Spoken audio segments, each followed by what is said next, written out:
領域展開。当たり前でしょ。何言ってんのあんた。Est-ce que tout cela pourrait n'être qu'un rêve? Alors que la conclusion de chacun des personnages que nous avons suivis se fait, que chacun retourne à sa vie et que la situation semble rentrer dans un nouvel équilibre, des mystères restent et une dernière mission se profile. Puis qui sait où elle pourrait nous mener? La conclusion des personnages, vraiment? Une dernière et ultime mission pour le retour de tu sais qui? On parle de tout ça.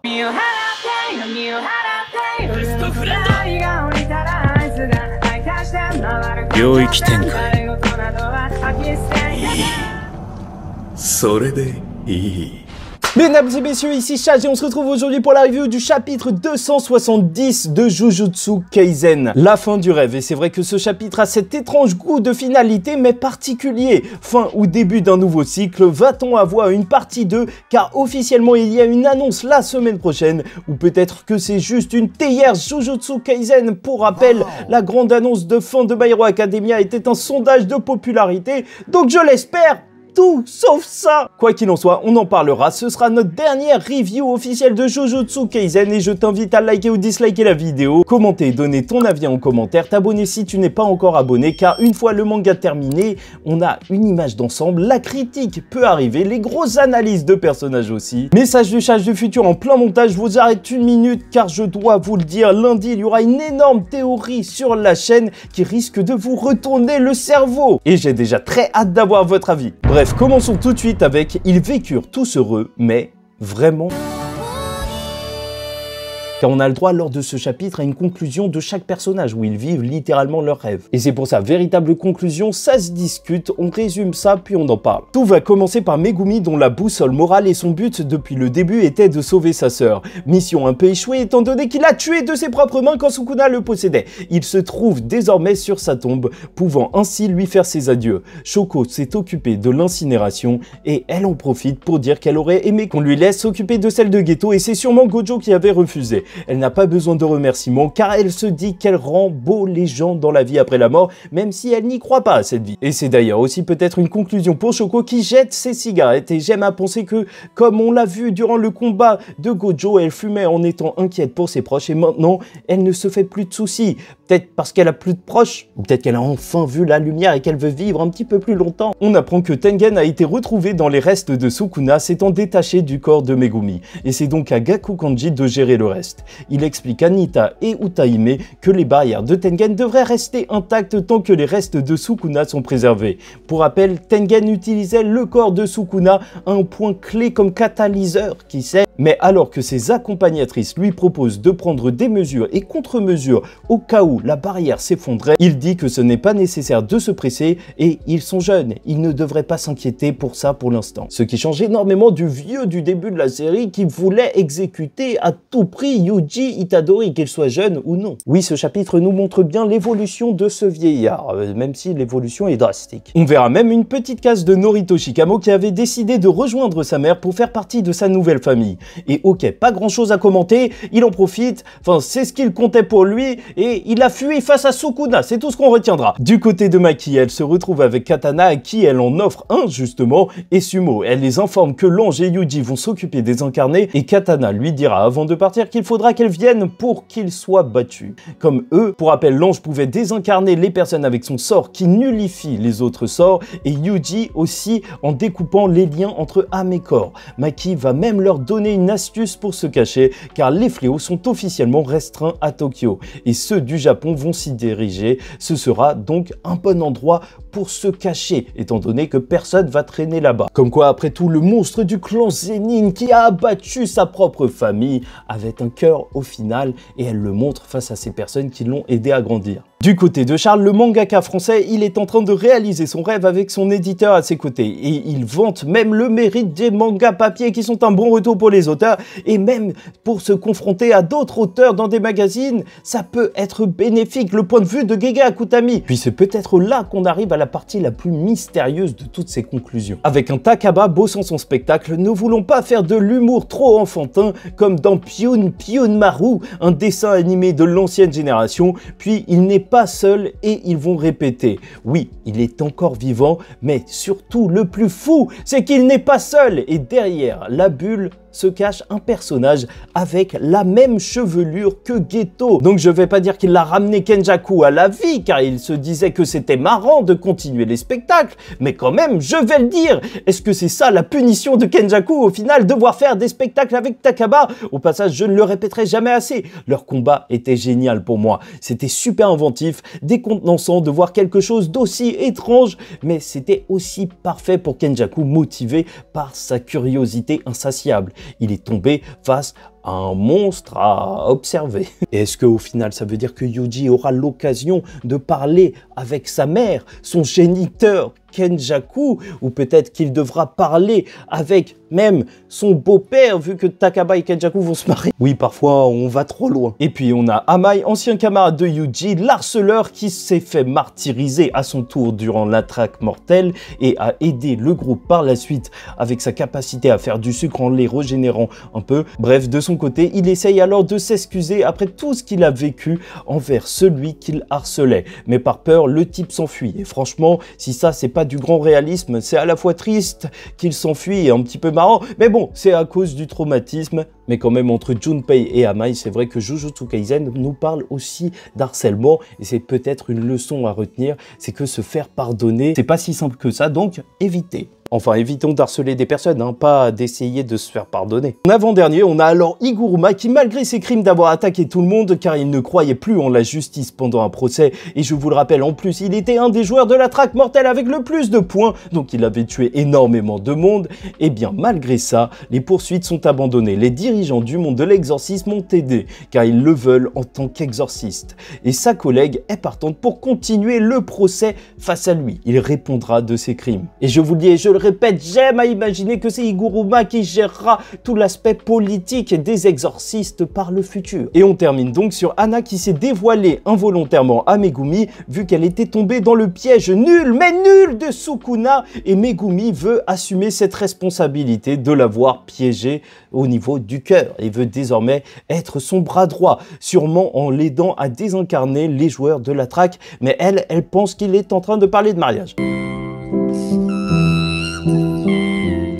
C'est une belle conclusion pour elle, elle peut terminer aux côtés de celui qui l'a sauvée en continuant à sauver d'autres personnes, mais il va être appelé pour une mission. Bref, et sincèrement, oui, ça fait conclusion. Mais on a quand même des éléments mystérieux, on ne sait pas si cette barrière va tenir, on ne sait pas si c'est réellement Kenjaku qui est là, et si c'est vraiment Kenjaku, est-ce qu'il peut faire quelque chose? Le pouvoir de Takaba est toujours aussi fou, il peut ramener des gens à la vie, il peut faire tout ce qu'il trouve marrant, donc il peut en faire une réalité, mais je vous avoue que je trouve que tout ça se passe étrangement beaucoup trop bien. Et je n'irai pas jusqu'à dire que c'est une séquence de rêve, mais le chapitre se nomme la fin du rêve. Est-ce qu'ils ont été bloqués dans une sorte d'illusion? Sont-ils tous dans leur scène de l'aéroport? Non, quand même pas, non. Pas de funérailles pour Gojo Shozo. Mais on a Sumo et Katana quand même. Ça commence à faire beaucoup. C'est étrange. Et peut-être que c'est juste moi qui ne veux pas lâcher. Surtout qu'il y a un autre truc que je vais pas lâcher. Puisqu'on a la dernière mission, l'exorciste le plus fort de retour. Puisque oui, notre trio principal va donc être envoyé en cette fin de chapitre en mission car une femme qui rentrait chez elle a trouvé son mari comme ça. Cette tête, c'est typiquement un fan de Inox qui a vu Kaizen en avant-première. Moi, je te le dis, hein, je sais, je suis détective. Ou c'est peut-être ma tête quand il y aura l'annonce de la partie 2 de Jujutsu Kaisen, qui sait. Bref, mais alors qu'ils arrivent, tout est normal. Yuji est même content de trouver quelqu'un d'aussi en forme, un Gym Bro. C'est donc sa femme qui est en réalité maudite si elle voit des choses déformées. Ce n'est pas l'œuvre d'un fléau car il y a peu de résidus et pas de traces d'un fléau. Et donc, pour Megumi, ça doit être un exorciste maléfique qui a fait ça. Sûrement un joueur de la traque mortel qui s'est éveillé, ou même un fléau particulier au moins de classe 1, mais Yuji est confiant, ils géreront ça facilement, et j'ai déjà très hâte de voir le combat final Rayon Noir, extension de territoire de Yuji sur un random. Oui, c'est peut-être un petit peu de l'abus. Et bon, quand même, vu qu'on termine l'avant-dernier chapitre du manga Jujutsu Kaisen sur une nouvelle mission, on est en droit de se poser quelques questions. Au départ, je pensais que ça pourrait être Mahito qui déformait les corps et qui était revenu car les fléaux renaissent une fois détruits. Sauf que là, c'est bien la femme qui est affectée et il faut croire qu'elle a un problème de vision ou lié à son cerveau, puisqu'elle ne déforme que le visage de son mari, ou peut-être juste qu'elle aime pas.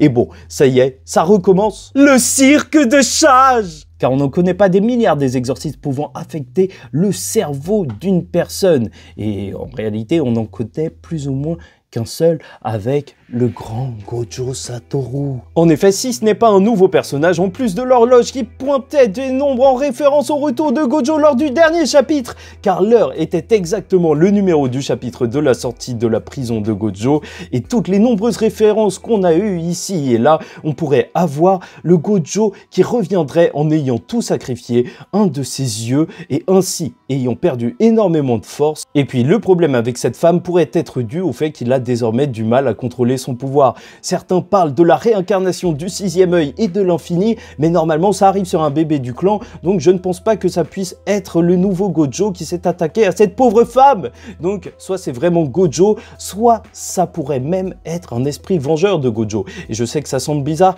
car seuls ceux qui ont été tués sans énergie occulte se transforment en esprit vengeur, mais quand on y pense, Sukuna dans un certain sens n'a pas tué directement Gojo, c'est même lui qui l'a dit. Sa cible était le monde, il a coupé le monde en deux, donc Gojo est mort car le monde s'était séparé. C'est toujours aussi what the fuck. Mais est-ce que si un exorciste coupe un immeuble et que l'immeuble tombe sur quelqu'un, cette personne est tuée par de l'énergie occulte? Qui sait? C'est une vraie question. Est-ce que Gojo pourrait donc devenir l'ennemi en ayant été tué non pas par de l'énergie mais par le monde? Est-ce que cette page du trio ne fait pas référence à l'ancienne page des élèves qui réveillaient Gojo et donc on est face à la préparation de son retour? Est-ce que même le titre de ce chapitre n'est pas une référence à tout ça, la fin d'un rêve? Car tout l'arc du passé de Gojo était juste un rêve qu'il avait eu et justement il s'en était réveillé à la fin et même en mourant il disait espérer que toute cette séquence avec ses amis à l'aéroport et compagnie ne soit pas un rêve. Le rêve se termine toujours pour Gojo. Et étrangement, le rêve précède toujours une catastrophe pour Gojo, que ce soit Shibuya ou même sa mort découpée en deux. Donc, qui sait? Et franchement, je sais, cette histoire d'esprit vengeur, c'est tiré par les cheveux, mais ça ferait de lui l'ennemi. Mais juste perdre un œil et revenir pour un autre problème, oui, ça pourrait le faire. J'y crois dans tous les cas. Il reviendra d'une manière ou d'une autre et j'ai l'air fou encore une fois. En même temps, ça pue le retour. Ça se trouve qu'il est même déjà encore vivant puisque personne ne parle de sa mort depuis le réveil de Megumi. Même pas sa tombe, on la voit pas alors qu'on voit celle de Tsumiki. Déni infini. Sauf si, qui sait, peut-être que c'est normal et que personne ne parle de Gojo car la découpe du monde a effacé son existence du manga et même de Gege Akutami qui l'aurait oublié. Mais bon, j'arrête. Il y a eu énormément d'indices quant à son retour jusqu'à la fin, j'y croirais. Mais pourquoi faire s'il n'y a pas de suite? C'est là qu'est la question. Et c'est pour ça que je crois aussi à une suite, je suis le fou. Et de toute façon, c'est soit ça, soit Yuji qui regarde le corps de Gojo dans l'ultime chapitre de Jujutsu Kaisen durant ses funérailles et qui dit « tu es mon spécial ». Non, en vrai, pour le prochain chapitre, je vois bien la conversation que Yuji a eue avec lui concernant ses parents où il a tout découvert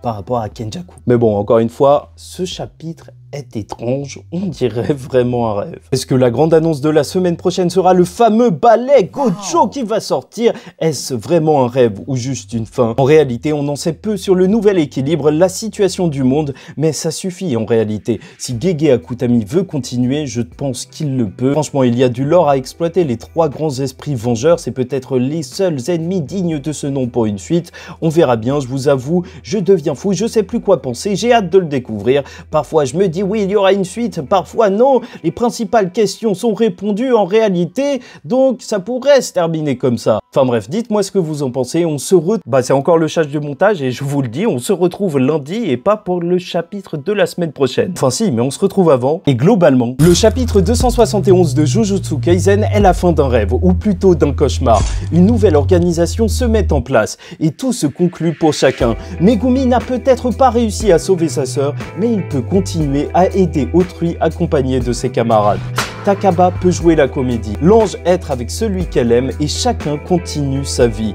Puis tout se passe étrangement bien. Tout le monde réalise son rêve avec un Yuji qui est en compagnie de ses camarades alors qu'une nouvelle mission augure l'arrivée d'un nouveau personnage. Et qui sait où cela va nous mener? My best